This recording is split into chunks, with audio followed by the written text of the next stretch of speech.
Hey, how are you? It's Mary Bicknell. Welcome to Lead a Life Uncommon, where every Monday you're going to get a little biz bite to start your week off right. And then every Wednesday, we're going to deep dive into all things personal growth, where my goal is to help you have an aha every single week.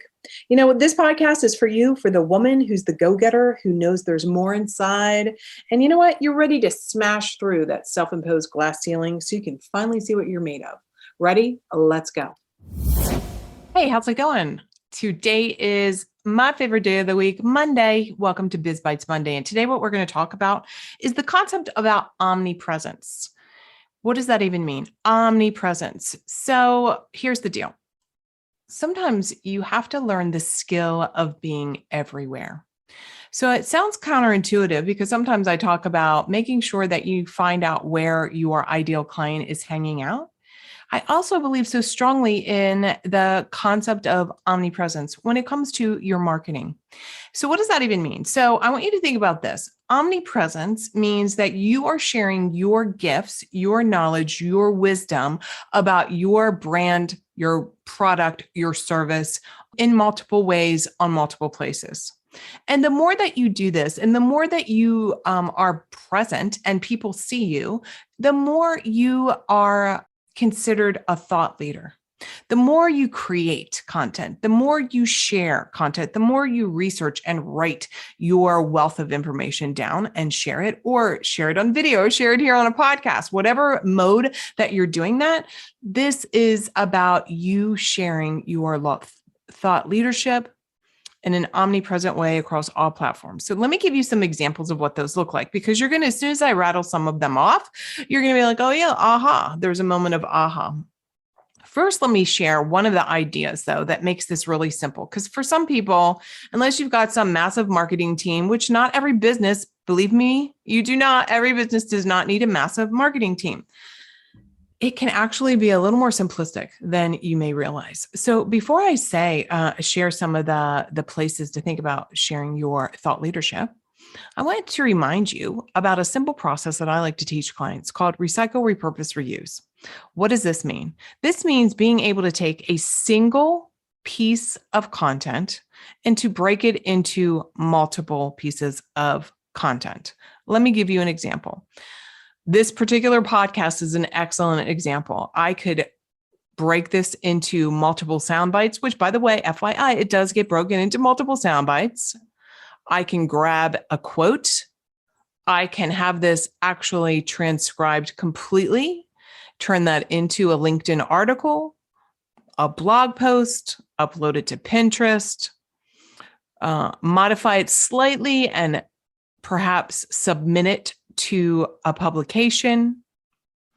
So it's not always about churning out and feeling that churn and burn of constant content. It's about being strategic when you're sharing what you already create. Here's the truth. Some of you have heard, and I share it candidly, some of you have heard previous maybe live streams or audios, and I've placed them on this podcast. So I've put them in Biz Bites, or I've shared something on our Wednesday personal development and personal growth episodes, because that stuff is good. So I'm not going to just leave it floundering. It doesn't matter. Here's the thing. When you're developing your thought leadership, you probably have a mission. You probably have your mission and your manifesto. If you don't, that's going to be something that we need to work on. So reach out to me, mary@marybicknell.com. But that's your guidepost. And probably historically through your business, you've had similar messages. So there's probably content that you could pull from. Now, you're not necessarily going to be the one to pull it all. So it is great to have, I have an amazing assistant. I have an amazing podcast producer, and you can definitely hire this out. You could give somebody 2 pieces of content, and literally there's so many pieces of broken apart pieces of content that they can develop. So here's some examples of places, first of all, to be omnipresent. And then again, I'm going to give you some ideas about how to do breaking these down and sharing them. So let's just start with a book, right? If you're writing a book, guess what? That's thousands, hundreds of pieces of content. So here's the cool thing about a book. So whether it's self-published or it's published, you don't self-publish, you can still utilize that by leveraging that to get speaking gigs. If you get speaking gigs, some, depending whether you're a keynote, whether you're a sideline speaker, a lot of times the people that are bringing you on will actually purchase, dozens or for the entire population of the audience, your book. That's pretty cool, right? Talk about thought leadership, having 100 people walk out with your book, 1,000 people walk out with your book, 10 people walk out with your book, right? Maybe if they're not giving that, if they're not buying them for the audience, like you can bring some books, right? So that's one piece. Now imagine you might be like, oh my God, how am I going to write a book? Well, there's so many. I am not a book expert, although I am writing my book called How to Lead a Life Uncommon, right? How to write your own rules and screw the naysayer. So we're tweaking that a little bit, right? And my Lead a Life Uncommon podcast is one piece of reaching an audience. It's also a program, the Lead a Life Uncommon program. So turning that into a book. So here's a tip.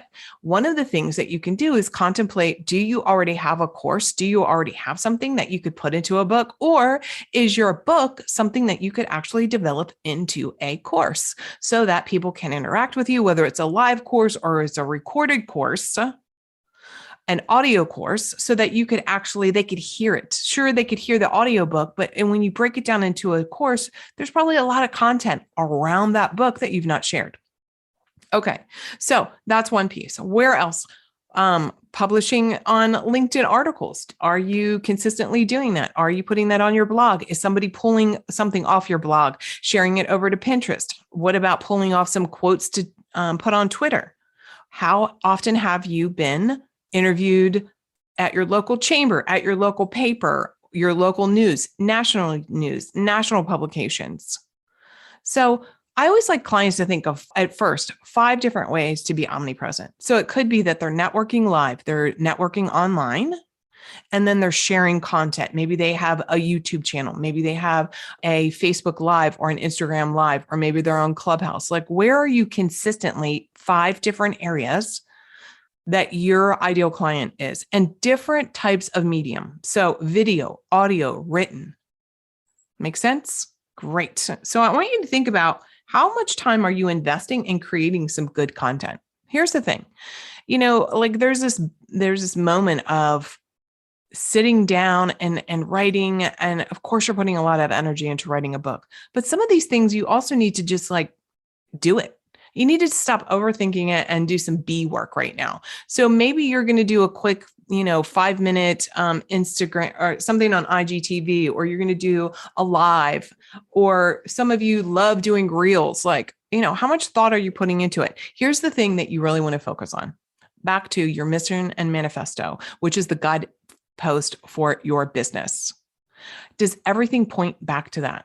Does it logically point back to that? So if you look at all of my content, you can clearly see that I talk a lot about being bold, which is, again, the acronym BRAVE, outgoing leader, deciding to lead a life uncommon, which means, baby, you're free to do whatever the hell you want to do, wherever you want to do it, and you've got all the money to be able to do so.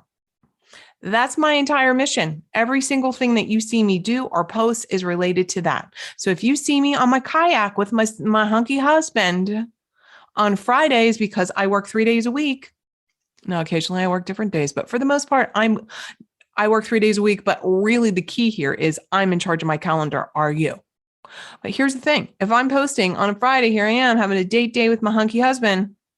What is it really doing? It's pointing back to the fact that I'm leading a life uncommon. And if I post about a client's success, she feels more confident. She said no. She hired the right person. She fired the wrong person. She doubled her rate. She 10x'd her rate. She only works 3 days a week. She's in charge of her calendar, et cetera, et cetera, et cetera. What is that demonstrating? It's talking about my influence and my connection and mentoring my clients all around their leadership, their confidence, their competence, et cetera. So have fun thinking about, where are 5 places that your ideal clients are hanging out, different mediums that you can use, audio, visual, written, podcasting, where can you show up? How can you break some of that down into multiple pieces of content? Again, this 10-minute, today's a little less than 10 minutes because I'm getting ready to close out here. 10 minutes. Wow, 10 minutes. There was a lot of little nuggets right there I could pull. So enjoy the rest of the day. Go make it happen. Remember, you deserve to lead a life uncommon. Talk to you next time. Hey, you've been listening to Lead a Life Uncommon podcast. I'm here helping you create a life to allow you to do whatever the heck you want to do, whenever you want to do it. If you got some value out of this, I'm going to ask you, pop over and give a 5-star review. Subscribe and share this with a girlfriend you know is ready to lead a life uncommon herself. And I want to give you a couple things. Number one is pop over to marybicknell.com/podcast. I have something called the Guide to Your Hidden Thoughts Around Money and Success. You're going to uncover some good stuff there. It's a little workshop I'm giving to you. And another thing I want you to take advantage of is this exercise I did all around connecting with your evolved future self. You're going to love this exercise. It's going to be fantastic. In fact, when you're done, please, please, please go and tag me on Instagram or any of the socials and tell me what you thought. I'm looking forward to hearing what you have to say, and I'll chat with you soon. Bye now.